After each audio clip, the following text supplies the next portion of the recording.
त्या 2 दिवसांचं गुपित. आज सकाळी उठलो तर आई मला म्हणाली की तिला गिरगावहून फोन आला होता. केदारला ॲडमिट केलं आहे. त्याला 2 दिवस आधी अपघात झाला होता. तो सिरियस आहे. शुद्धीत येतो अधूनमधून, पण डॉक्टर म्हणाले की कठीण आहे.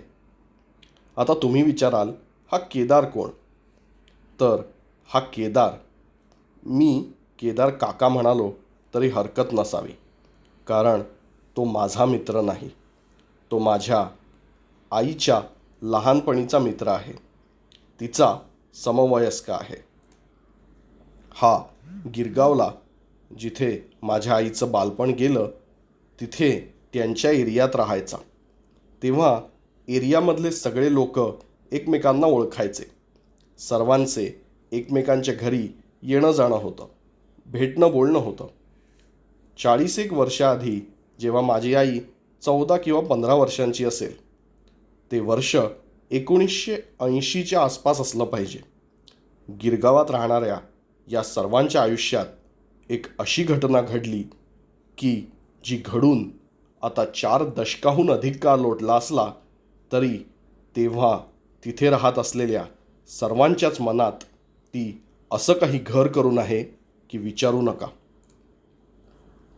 अजूनही कोणी जुने लोक आले किंवा गप्पा रंगात आल्या आणि विषय असला अकल्पित अनाकलनीय गोष्टींचा, की आई नेहमी केदारची गोष्ट सांगते.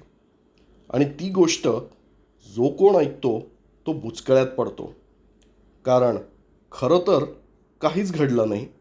आणि तसं बघायला गेलो तर बरंच काही घडलं देखील. तर केदार काका आता अगदी सिरियस आहेत हे ऐकून खरं तर मला वाईट वाटलं. आणि आता ते पत्र त्यांना पाठवायची वेळ आली आहे हेही माझ्या लक्षात आलं. निदान त्यांना किंवा त्यांच्यानंतर जे राहतील त्यांना तरी ते पत्र मिळायलाच हवं. 2 वर्ष झाली मी ते पत्र लिहून ठेवलं आहे, पण ते पोस्ट करायची वेळ कधी येईल हे मला ठाऊक नव्हतं. खरं सांगू तर ते पत्र केदार काकांनीच वाचायला हवं. त्यांना उत्तर मिळायला हवं. आता तुम्ही म्हणाल, या पत्राचं काय नवीन? या पत्रात आहे तरी काय? या पत्रात काय आहे हे जाणून घ्यायचं असेल तर तुम्हाला माझ्यासोबत 2 वर्ष मागे यावं लागेल. तर 2 वर्ष आधी मी कॉम्प्युटर इंजिनिअरिंग भारतातल्या एका उत्तम मानल्या जाणाऱ्या अशा विद्यापीठातून पूर्ण केलं. मी बनवलेल्या एका प्रोजेक्टला तर राज्यस्तरीय बक्षीस देखील मिळालं. आर्टिफिशियल इंटेलिजन्सच्या सहाय्याने ड्रोनच्या मार्गे आपण माहिती एका ठिकाणाहून दुसऱ्या ठिकाणी अगदी गुप्तपणे, म्हणजे सिक्रेटली एन्क्रिप्टेड पद्धतीने कशी पाठवू शकतो याविषयी बरंच संशोधन आणि अभ्यास मी केला होता. याचाच फायदा झाला. माझ्या केलेल्या अभ्यासाच्या जोरावर मी एक डेमो मॉडेल बनवला आणि स्पर्धेसाठी अर्ज केला. मला बक्षीस मिळेल असं खरंच वाटलं नव्हतं. बक्षीस स्वीकारून झाल्यावर त्याच कार्यक्रमात मला एका इसमाने बाजूला घेतलं. मला काहीच समजेना. तो म्हणाला की आमच्या साहेबांना तुमच्याशी बोलायचं आहे. मी विचारलं, कोण तुमचे साहेब? तर तो म्हणाला, कुलगुरू देसाई साहेब. मी अवाक झालो. कुलगुरूंना मला का भेटायचं असेल? माझ्याकडून काही चूक किंवा अनवधानाने कोणाचा अपमान वगैरे तर नाही झाला? एकाच वेळी अनेक विचार माझ्या मनात येत होते. बाप रे, मला टेन्शन आलं. पण नाही म्हणायची सोय नव्हती. त्या माणसाने मी राहत असलेल्या हॉटेलचा पत्ता लिहून घेतला आणि मला म्हणाला की रात्री 10 वाजता गाडी येईल, तुम्ही तयार राहा. हा अजून एक धक्का. कुलगुरू रात्री का बोलवतील आणि तेही 10 वाजता? हा काय प्रकार होता? या मीटिंगबद्दल कोणाशीही काहीही बोलू नका, तो माणूस मला म्हणाला. हो हो म्हणत मी फक्त मान हलवली. ती दुपार आणि सायंकाळ फार संथ गतीने गेली.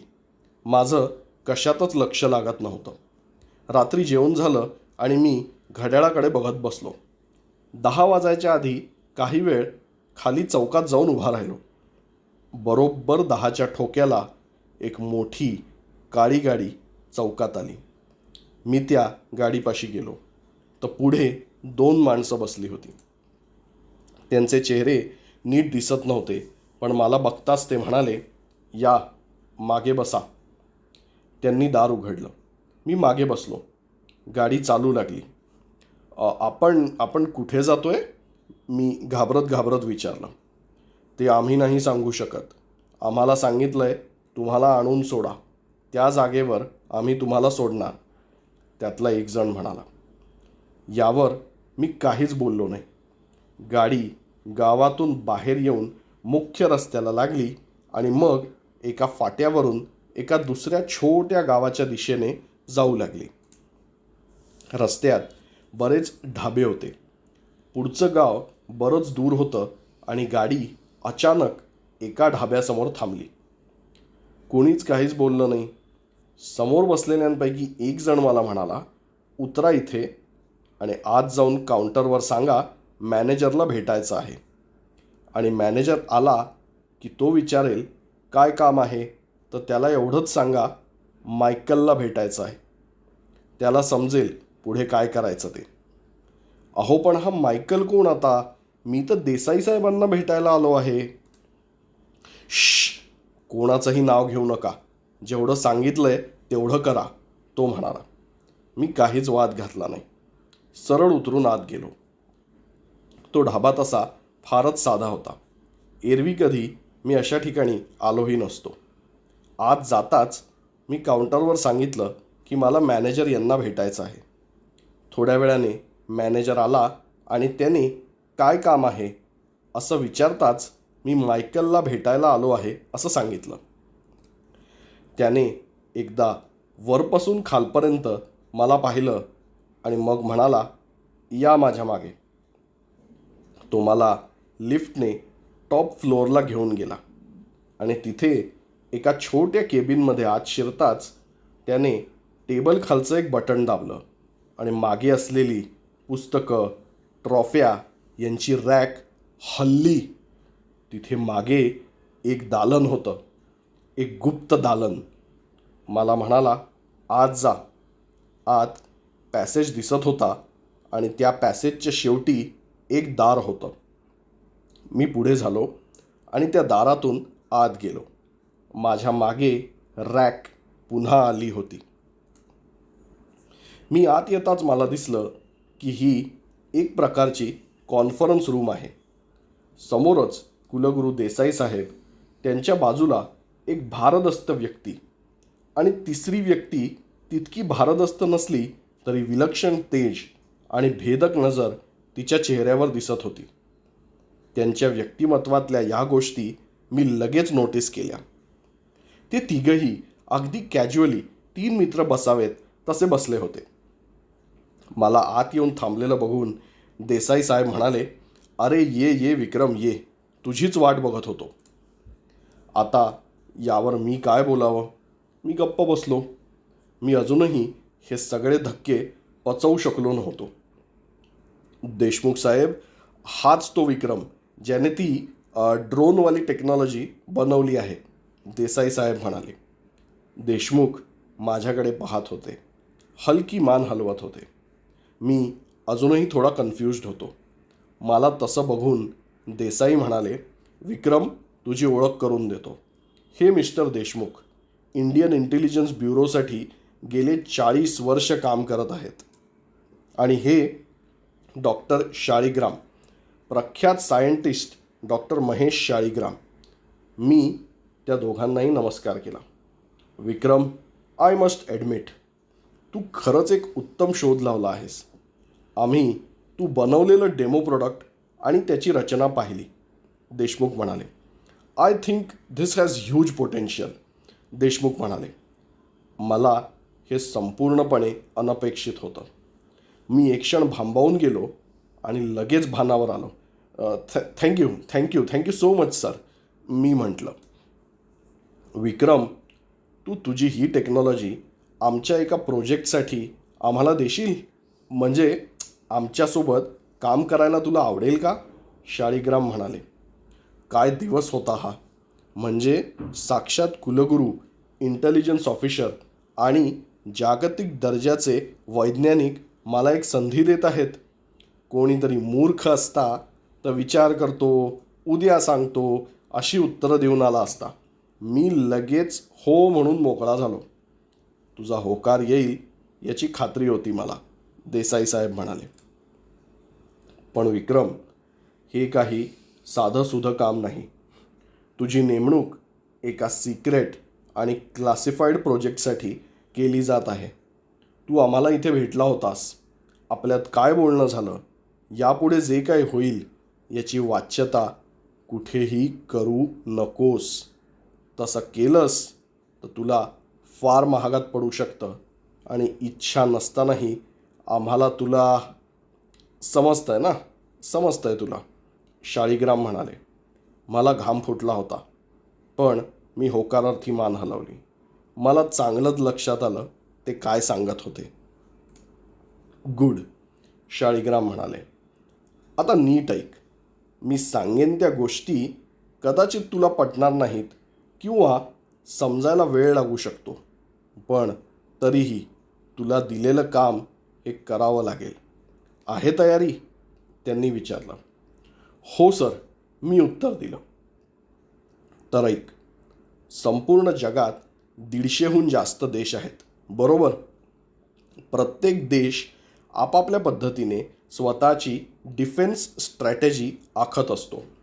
कोण अणुबॉम्ब टेस्टिंग करतं, कोण लढाऊ विमानं विकत घेतं, कोण समुद्रात किंवा अंडरग्राऊंड प्रयोगशाळांमध्ये अजून काही टेस्ट करत असतो. आता खरं तर ही माहिती कोणी कोणाला सांगत नाही, पण एक जागतिक संस्था आहे जिथे ही माहिती पुरवावी लागते. सगळ्यांना, अगदी पाकिस्तान आणि इस्रायलला सुद्धा. मी युनायटेड नेशन्स म्हणजे संयुक्त राष्ट्रांबद्दल नाही बोलत आहे. जगाचा बॅलन्स राहावा आणि एक प्रकारे कंट्रोल राहावा, हा या संस्थेचा हेतू आहे. आता ही संस्था कोण, ती कोण चालवतं, त्यांना माहिती दिली नाही किंवा खोटी दिली तर काय होतं, हे प्रश्न तुला तुझ्यापाशीच ठेवायचे आहेत. त्यांची उत्तरं माझ्याकडे नाहीत आणि असती तरी मी ती तुला देऊ शकलो नसतो. बरं, मग मी काय करायचं आहे? मी जरा दबक्या आवाजात विचारला. अरे, तू जो शोध लावला आहेस ना, त्याने आमचं काम सोपं होणार आहे. ते कसं काय? मी विचारलं.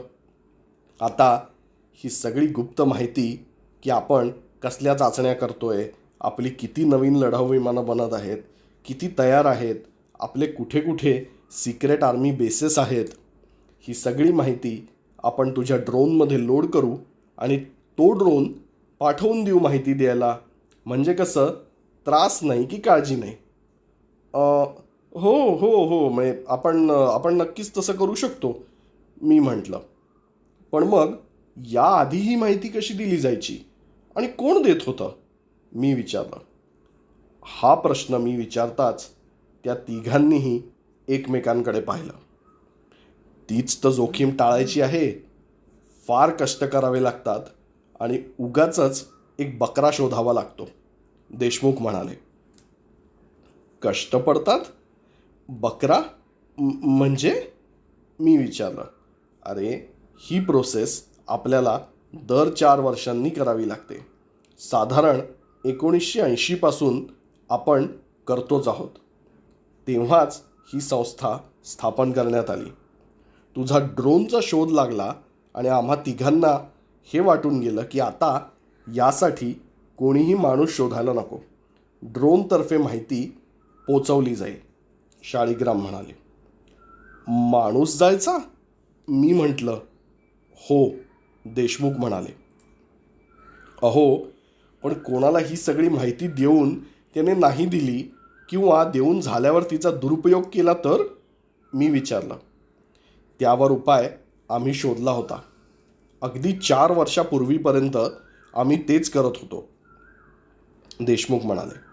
पण तसं करणं फारच धोक्याचं ठरू लागलं. फक्त माहितीचा दुरुपयोग होईल असं म्हणून नाही, तर त्या व्यक्तीसाठीही धोका होताच, शाळीग्राम म्हणाले. त्या व्यक्तीला कसला धोका? मी विचारलं. अरे विक्रम, अशी कामं आम्ही कोणाला सांगून देत नाही.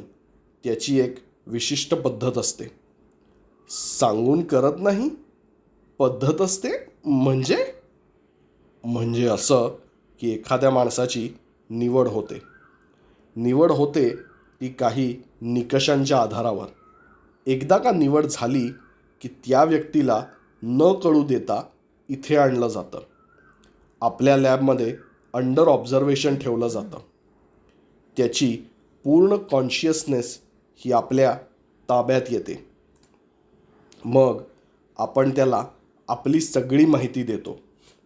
काय आहे, कुठे आहे, कसं आहे, कुठला प्रश्न विचारला तर काय उत्तर द्यायचं, त्याचा मेंदू पूर्णपणे आपल्या ताब्यात असतो. ही सगळी माहिती घेऊन ती व्यक्ती फक्त दिलेल्या आज्ञा पाळते. आज्ञा दिली नाही तर तो तसाच थांबून राहतो, तासच्या तास, दिवसचे दिवस. कारण त्याचा मेंदू आपल्या आज्ञेबाहेर नसतो. अशा व्यक्तीला पाठवावं लागतं चंद्रपूरला. चंद्रपूरला, जिथे घनदाट जंगलात बरोबर एका तळ्याच्या मधोमध असलेल्या बेटावर त्यांचा बंकर आहे. ही जागा कुठल्याही नकाशावर दिसणार नाही.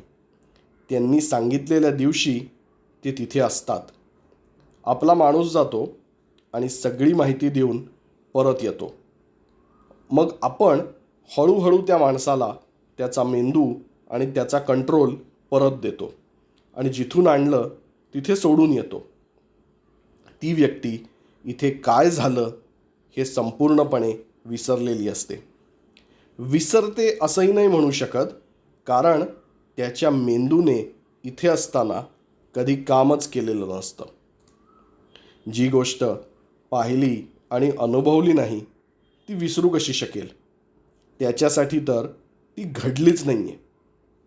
आता असं करताना कधीकधी लोक पटकन नॉर्मलला येतात, पण काही येत नाहीत, वेळ घेतात.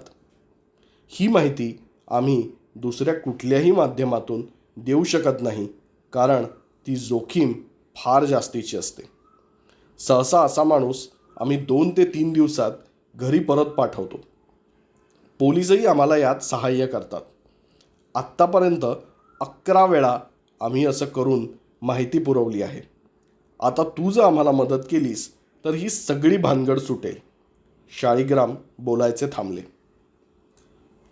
म्हणजे 11 माणसं अशी अचानक बेपत्ता झाली आणि 2-3 दिवसांनी परत आली, with no memories of anything? बाप रे. मला हे सगळं किंवा अशीच काहीतरी गोष्ट आधीही ऐकल्यासारखी वाटली, पण इन्फॉर्मेशन ओव्हरलोड इतका झाला होता की मला चक्कर आली असं वाटून गेलं. आंतरराष्ट्रीय स्तरावर गोष्टी अशाही असतात हे मी फक्त ऐकलं होतं, पण आज हे सगळं स्वतः ऐकून मी भांबावून गेलो. हो हो हो सर, मी मी नक्की मदत करीन, मी भानावर येत म्हटलं. असेच अजून 3 ड्रोन बनवायला घे.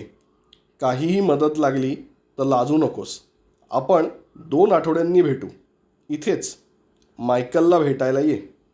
आपण तुझा आउटपुट टेस्ट करू, देशमुख म्हणाले. आणि हो, ही बॅग सोबत ने, असं म्हणत देसाई साहेबांनी मला एक छोटी बॅग दिली. मी ती उघडून पाहिली तर माझे डोळे विस्फारले. त्यात नोटांची बंडलं होती. 10 लाख आहेत, तुझा जॉईनिंग बोनस समज, शाळीग्राम म्हणाले. मी तिथून बाहेर पडलो. ती काळी गाडी तिथेच बाहेर होती. त्यांनी मला घरी सोडलं. रात्र खूप झाली होती, पण मी विचार करत पडत राहिलो. केव्हा तरी झोप लागली. दुसऱ्या दिवशी उठलो आणि थेट कामाला लागलो. पुढचे 2 आठवडे जीव तोडून काम केलं. टेस्टिंग करायच्या 2 दिवस आधी पुन्हा एकदा ती गाडी माझ्या सोसायटीखाली येऊन थांबली. तीच 2 माणसं उतरली असावीत आणि माझ्या दाराच्या फटीतून कसलं तरी एक एन्व्हलप आत टाकून गेले.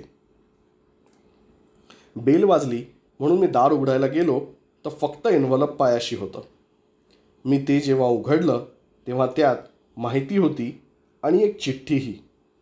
विक्रम, ही वेबसाईट बघ आणि पेज 3वर असलेली माहिती एन्क्रिप्ट करून ड्रोनमध्ये लोड करून टेस्टिंगला घेऊन ये.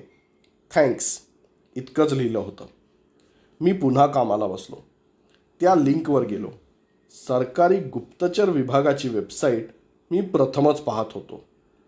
या प्रक्रियेशी संबंधित सर्व माहिती माझ्यासाठी खुली झाली होती.